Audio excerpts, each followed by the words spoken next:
was stated a moment ago that this year we have actually exceeded last year in the total number of fire starts, but we have only experienced about 362,000 acres that have burned. Last year, put that in perspective, 2.569 million acres, about 2.6 million acres with less fires. 362,000 acres this year with more fires.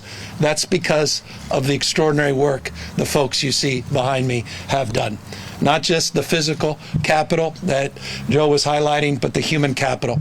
The men and women at CAL FIRE, the mutual aid system that is as well established here as in any other state in our nation, and yes, our national partners, which we have also well established in terms of a relationship across this country, and tragically, in the context of the magnitude of the challenges around the globe. Now, you'll recall just a number of years ago, we welcomed firefighters from Israel, from Australia. I called the Prime Minister of Canada, thanking Justin Trudeau for sending firefighters down here in California as well. So we've really been tested the last number of years. And here we are near the end of peak fire season, not the end of fire season, as we have all acknowledged. Fire season now is year-round. You don't have to recall, at least in your memory bank, very far back. That was 2019 when we were experiencing the ravages of Mother Nature and the fury that was Paradise and, of course, Woolsey Fire down in Southern California, November fires. I am mindful, having just come back from Southern California, those Santa Ana winds are intense, up to 75-mile-an-hour gusts. Just over the course of the last few days, we are mindful that we are not out of the woods. So we're not here with any signs, mission accomplished in any way, shape, or form. But we are here to highlight the work that has been done this year and the work we have prepared for next year. And I think this is important. We were able this year to provide resources for an additional 1,350 personnel. About $674.1 million budget enhancement, thanks to the California legislature. That allowed us to do our peak staffing early this year in June. Not only do we have more engines, we had more personnel. Currently, we have about 356 engines in this state. On the 21st of this month, we'll be drawing those back and moving from peak to about 243. We'll continue to maintain our vigilance in terms of the distribution of personnel and key equipment, but at the same time, we are now moving our efforts to prepare for next year with earnest. Just in the last 60 or so days, the last 2 months, folks that otherwise would be fighting fires were out there preparing to mitigate fires next year by working actively on forest management projects. Some 20,000 acres of work they have been able to do that otherwise was not scheduled to be done had it not been for the more modest season that we've experienced. We have invested, as was stated, in unprecedented aerial support. Next year, a preview. The C-130s start to arrive. 2023, we will start getting the delivery from the federal government. We were out with Senator Feinstein and Padilla a number of months ago in the Pentagon, securing the delivery dates on the C-130s. They'll be coming in under the CAL FIRE banner next year. 7 new C-130s as part of that. It was highlighted by Joe and others. The Firehawks, these Black Hawks you see behind me, I think we've put to portfolio about 12 of these just in the last few years. Unprecedented investments in our aerial support. You saw that in the Mosquito Fire in particular. Some say they've never seen more aircraft in the air. Now that's a combination not only of available craft and personnel, it's also a combination of Mother Nature's cooperation.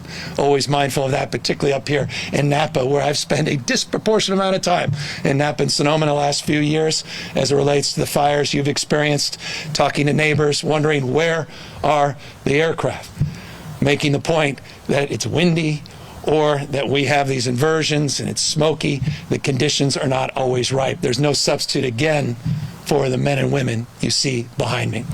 $2.8 billion. The supervisor and mayor, thank you for all of your extraordinary work and, more importantly, your partnership over the last few years. Also, thank you for highlighting that $2.8 billion. That's just a 2-year number. Just in the last 24 months, the state has invested $2.8 billion for active forest management, appropriate fire burns, to address the issues of preparedness and mitigation at the same time. We recognize we have not made up for 100 years of neglect in that space. And yes, before you point out the obvious, let me state the obvious.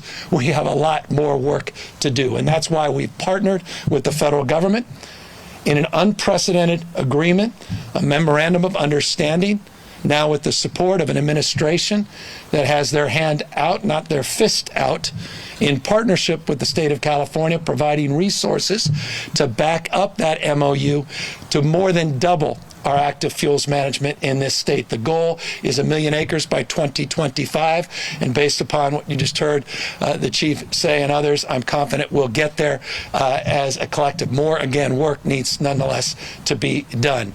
But that MOU is a 20-year agreement in terms of active forest management and integrating the parallel strategies in the past in a way where we're more strategically identifying vulnerable communities, looking for socioeconomic issues as it relates to ingress and egress, issues that are very familiar to folks here in the North Bay, particularly as it relates to mobile home parks and the like that have been most vulnerable to these catastrophic wildfires.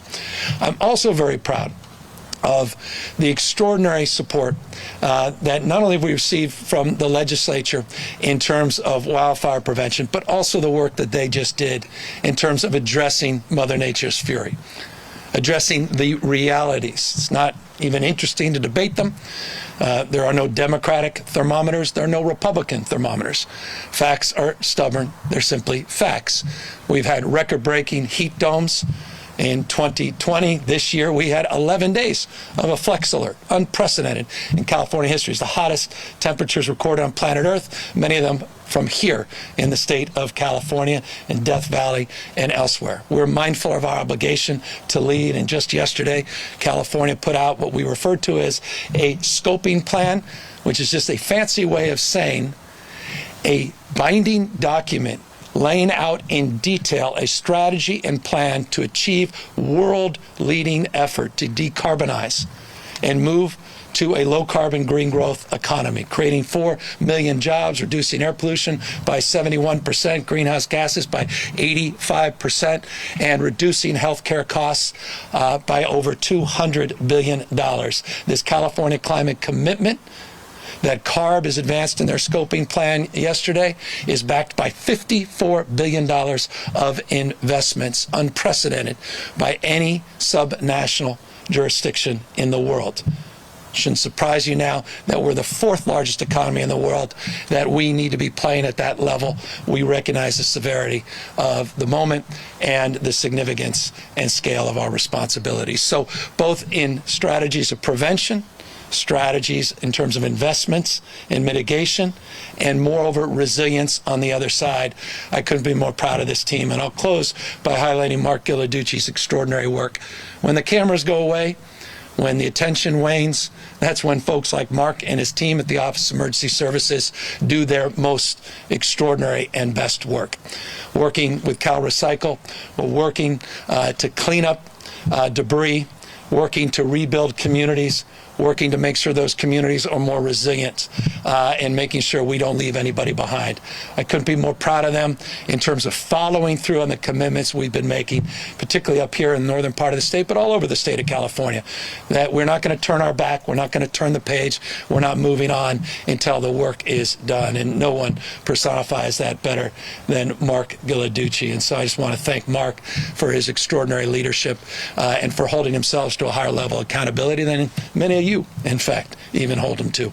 And with that, I just want to again close as I began by acknowledging the work that is done behind the scenes, that's done every single day by the folks you see behind me in uniform.